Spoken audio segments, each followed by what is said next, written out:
Hey guys, how's it going? So right now I'm going to be talking about the Asus Zenbook OLED. This is the brand new one that came out in late 2023, and this will take us all the way into 2024. This uses the newest chip from Intel. This is their Intel Core Ultra line. I'll get into a lot more details. So I've been spending a lot of time with this laptop. By the way, no one sent this to me. I bought this with my own money, so it's not sponsored. So all of these thoughts are my own. This is meant to be a companion to my gigantic gaming laptop, which is the MSI GT77. Because of the size of that thing, it's not really feasible to carry around. So I just want to start off by saying that I've never reviewed a non-gaming laptop. I always just thought they were just kind of lame in a way. They require so much power. The battery was always poor and unpredictable. It kind of gives you anxiety when you have to take it anywhere. And on top of that, the moment you unplug it, the performance tanks. So much that I always felt like a bit of FOMO that I needed to be plugged in all the time. So I think that's kind of why I just gravitated towards gaming laptops, because I mean, I might as well get the most performance since I kind of mentally have to be plugged in all the time. So let's start off with a tour of the device. The top lid is made out of all aluminum. The lid, the keyboard deck, and the back feels fantastic. The lid itself picks up a lot of fingerprints. As you can see, this entire laptop picks up a lot of fingerprints, and it's been a little bit frustrating, to be honest, because I felt the entire time cleaning this laptop in between filming sessions. But at some point, I gotta film this video. I typically am not bothered by fingerprints, but this one looks a little extra icky. I'm spending too much time talking about fingerprints. Let's move on. Another thing I've noticed is, yes, I know I mentioned that it's all made out of metal, so the lid feels really hard and rigid, barely any flex. But the keyboard deck, unfortunately, is not getting that same treatment.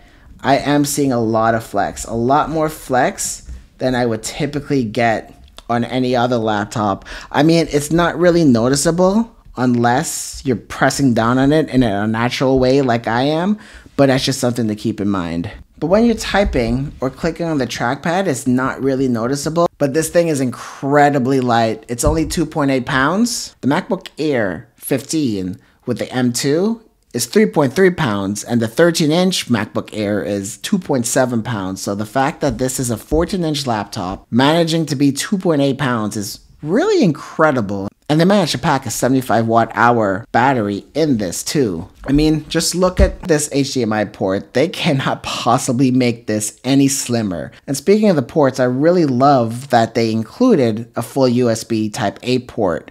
You know what? Not every product that you'll buy in 2023 and even going on to 2024 will come with a USB Type-C. So I'm glad that they have that. And you're also getting 2 Thunderbolt ports. I'm pretty sure it's just 1 Thunderbolt controller, and these ports are being split. A headphone jack, and like I mentioned before, there is a full HDMI. So just a little bit on the design. I do like the pattern that they have on the lid. It does make it a little unique, and it's actually the Asus logo, which is kind of cool. Like I said, the back is pretty standard. So one thing I have noticed though is, because the intakes are here at the bottom, if you have this on your lap for a long period of time and you're running intense tasks like playing a game or something, it does tend to get a little bit warm, a bit uncomfortably warm, I would say, on your lap.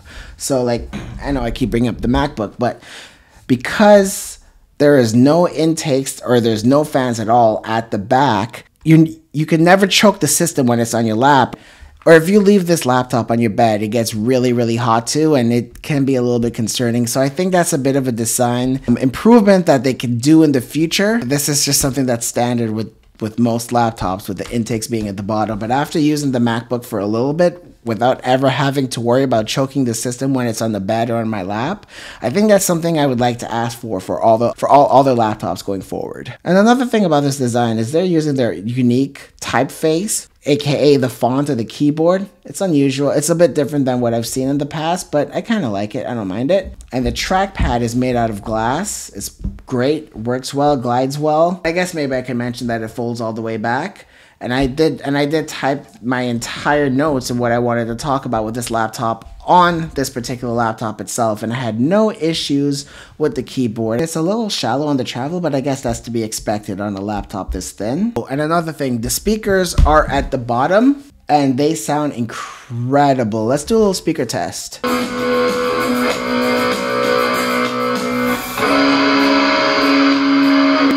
Okay, so let's talk about this new Intel chip.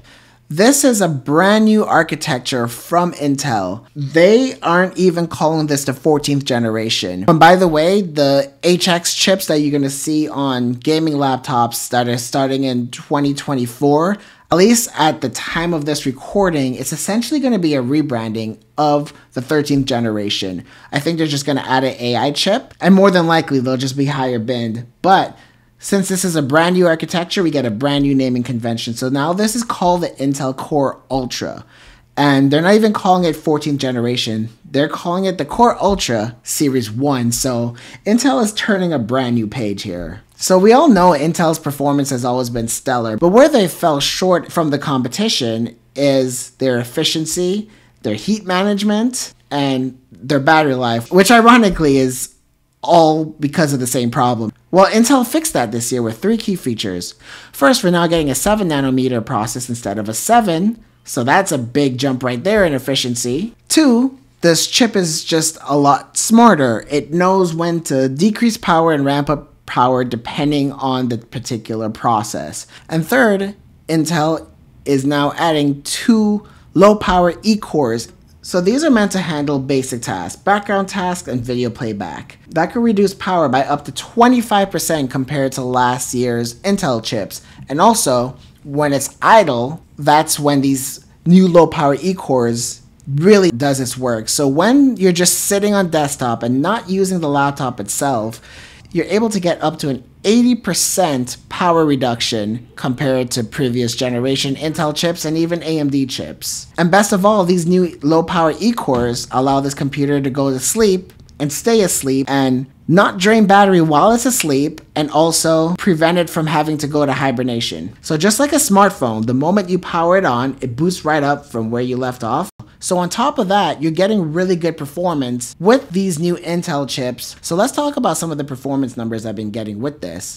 Yeah, so it's not really earth-shattering or anything like that. And unfortunately, like I said, since I've never really tested a laptop like this, I don't really have anything to compare it with. Everything I've been testing is usually high-end gaming laptops and maybe a MacBook here and there. So I'm going to start off with the GPU. It doesn't make any sense comparing it to any of the other gaming laptops I've used because they just can't hang out with them. But I did compare it to the Steam Deck and the ROG Ally Z1 Extreme and the other ROG Ally, which is the regular Z1. It's giving me playable frame rates. I mean, it can't compete with something like the ROG Ally Z1 Extreme, so that's something to keep in mind. But from what I'm seeing, with all the other games I've tested, whatever the Steam Deck is getting, it's getting just about the same frames. Maybe a frame higher, or maybe a frame lower here and there. And another thing to keep in mind too is the power consumption. The Core Ultra 7 in the Zenbook never really wants to go more than 30 watts. So it's using the same amount of power that the Z1 Extreme is using, but it's not able to keep up with it. And even though it's able to keep up with the Steam Deck, when the Steam Deck's running at 1080p, the Steam Deck is 15 watts, so it's using half the amount of power and it's getting the same frame rates as the Zenbook Core Ultra. So that is something to keep in mind. But just gaming on it has been really, really nice. So Asus has a lot of experience with gaming laptops, and it looks like a lot of those expertise were put into this Zenbook. So a lot of regular laptops, you think you could game on it and you might get some decent frame rates, but when you actually start gaming, it's not really a pleasant experience. This really is. The input latency is low. The screen is incredibly responsive because it's OLED and it's 120 Hertz, and it supports Intel's version of FreeSync or G-Sync. I forgot what they call it, but there is some sort of variable refresh rate. And since the screen runs in HDR, HDR looks amazing on this OLED screen, and it is probably one of the better gaming experiences you can have on just a regular laptop. But yeah, I guess it would be nice to ask for a little bit more performance.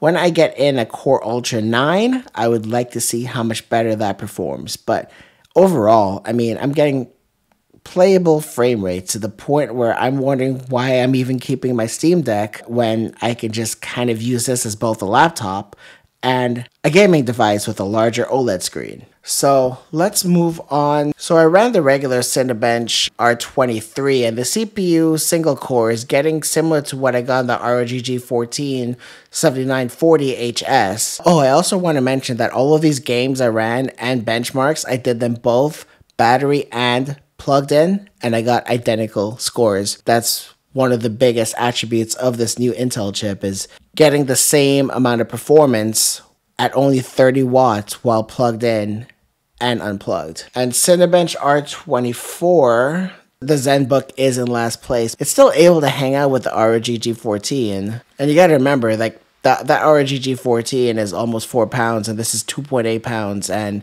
in some of the scores, you're getting similar results. So that's been pretty amazing.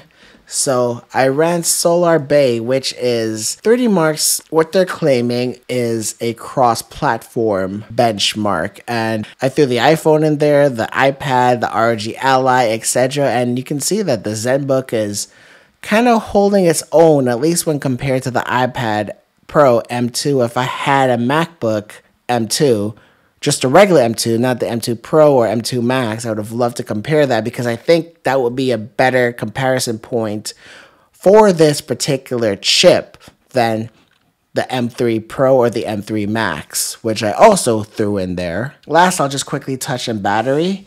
I've been able to get anywhere between 9 to 15 hours of battery life on it. Obviously, if I'm doing anything intense, then it'll die faster. I will say that when I use my laptops, I don't do like any of these battery tests where I'm like testing at 250 nits at a lower volume, etc. No, I use the laptop the way I want to, and most of the times I'm at 85% brightness or higher.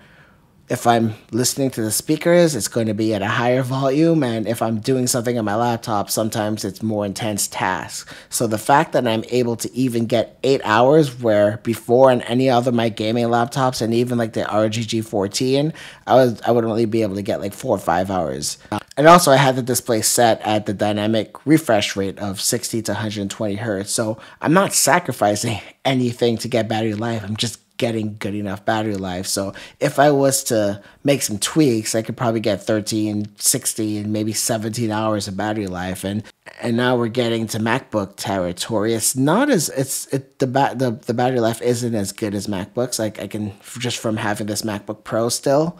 But I mean, for Windows land, it's been really good. And like I said, you're not losing any performance. So overall, where does this laptop sit? This is one of the most amazing laptops I've ever used. I prefer Windows. So now that we're getting a lot of the benefits that Macs had, but now I don't have to deal with Mac OS. Now I'm at the point where I just can't wait to see some of these other laptops come out this year from Intel. So in addition to covering gaming laptops, phones, and whatever else I feel like covering, I'm going to be including reviews on these types of laptops going forward. And, you know, it's just making me really hot. It's making me really, really excited to see what this year brings for PC laptops.